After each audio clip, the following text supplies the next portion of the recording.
இந்த தப்புனால யாராவது ஒருத்தரை வேலையை விட்டு அனுப்பிடுறீங்க, இந்த தப்புனால யாராவது ஒருத்தரை எகெயின்ஸ்ட் பண்ணுறீங்க, இந்த தப்புனால யாராவது ஒருத்தரை திட்டுறீங்க. அது பொருள் காமமாக இருக்கலாம், புகழ் காமமாக இருக்கலாம், இன்னொன்று நீங்களே புரிஞ்சுக்கோங்க. ஸோ இப்போ இதெல்லாம் தான் உங்களுக்கு பிரச்சனை.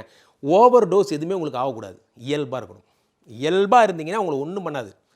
உங்கள் வாழ்க்கையில் கர்மா எப்போ ப்ளே பண்ணுன்னா, when you behave like a don, அப்போ தான் பிரச்சனை பண்ணும். எந்த ஒரு விஷயமா புகழ்பெற்றவராகவே கூட நீங்கள் இருந்துக்கோங்க, எல்லா புகழும் உங்களுக்கே உரித்தாகுக. My blessings and my wishes to you all. ஆனால் ஒன்று புரிஞ்சுக்கோங்க, எல்லா புகழும் இருந்தால் தான் ரொம்ப அடக்கமாக இருக்கணும். அப்போ என்ன பண்ணணும், நீங்கள் எனக்கு நிகர் அப்படின்னு யோசிக்கும் போதே உங்கள் பிரச்சனைகள் ஸ்டார்ட் ஆகிடுது. இதைத்தான் வேதசாஸ்திரம் சொல்லுகிறது.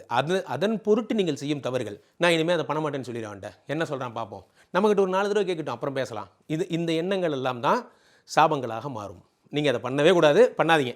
யாரையும் நிற்க வைக்காதீங்க. ஒரு வார்த்தையில் சொல்கிறதா இருந்தால், யாரையும் நிற்க வைக்காதீங்க. மனிதர்களை மனிதர்களாக மதியுங்கள்.